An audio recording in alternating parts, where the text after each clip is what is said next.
Well, first of all, thank you so much. I just appreciate Coach O for bringing me to this wonderful organization.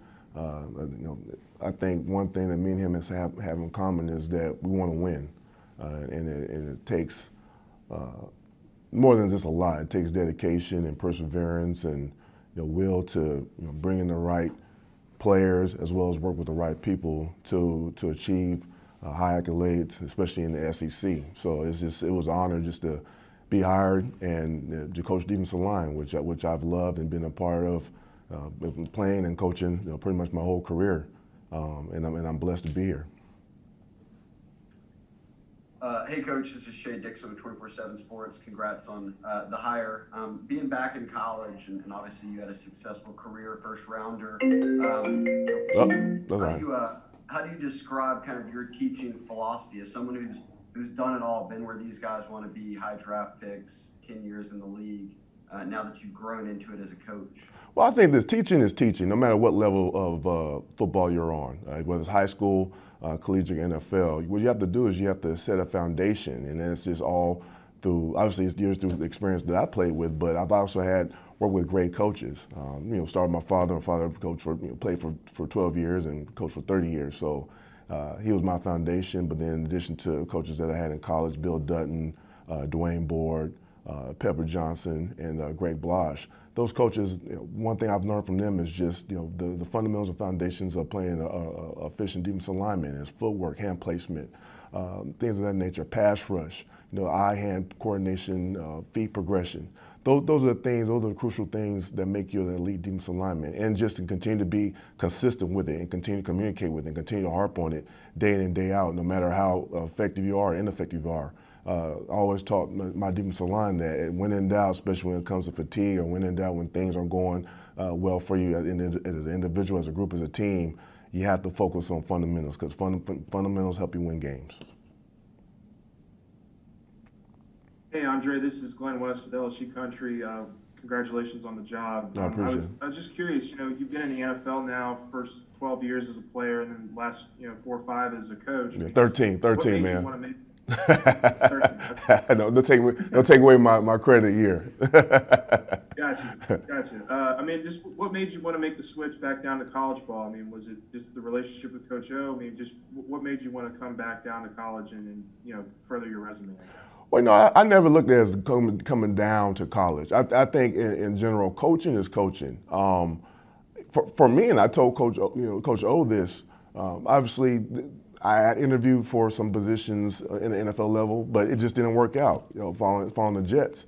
So on the collegiate level, I had looked into it, and LSU was there, and I just looked at it as an opportunity. And it's an elite program. And I was very fortunate to coach players. Davon Godchaux, shout out to Godchaux, he's very happy for me, LSU alumni. But for me, it was just coaching itself is an opportunity. And for me, I just wanted to continue my journey to develop and learn football. And I'm working with some great coaches. And I'm happy to reconnect with Daronte Jones, who I worked with the Miami Dolphins. And I think that's in general, whether you're a former player or a player in general or a coach, you want growth. All right? You want to aim for something more higher. So it's in a sense it's more laterally, but it's just more of an improvement as far as developing my game, and it's an honor. Hey, Coach, Glenn Gilwell, USA Today, Louisiana. How did you tell Coach O no when he was recruiting you to go to USC and you went to Cal? How did that go down? That's a dad question. You have to ask Reuben Carter. You have to ask my dad that. My dad said you ain't going to USC, so I was like, all right, man, you called it. You have to call him up on that one. Have you followed Coach O's career over the years after that? On and off, but it's just amazing how this coaching and I think football is like a evolving circle, and I was just to the fact that he recruited me back in my high school days, and now we're here. It's amazing how time passes, and what an honor and opportunity. Mickey Joseph, one of your co-coaches, same thing. Oh yes. Yeah, didn't go. Oh yes, no doubt. And but like I said, overall, it's just every day you wake up, you you see the stadium and you realize, well, I'm here and I'm just ready to coach good football. Hey, Andre, Brody Miller with The Athletic.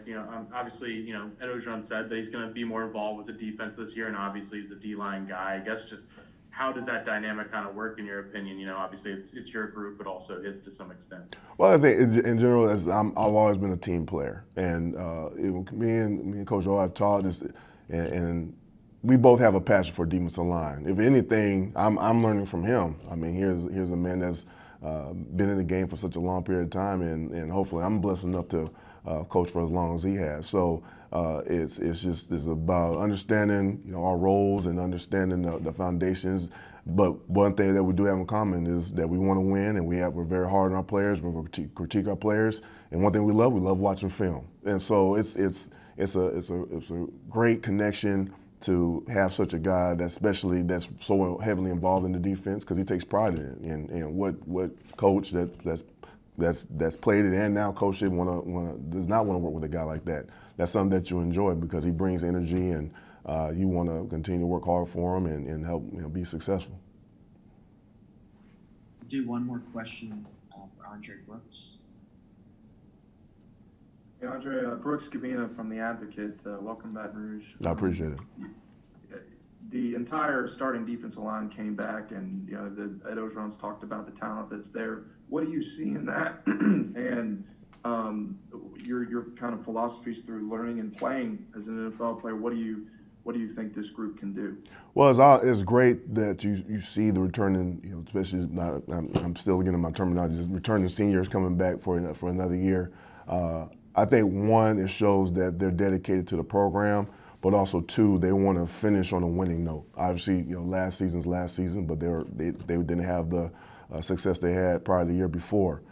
So they want to come back and make a statement as a group. And but also, I also am aware that coming back is also it's a big year for them as individuals.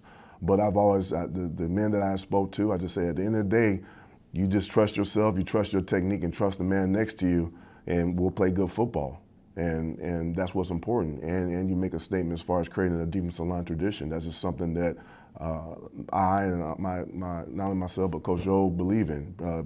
Having an efficient D-line tradition where guys continue to come in and play hard for us and be elite. That's what it boils down to.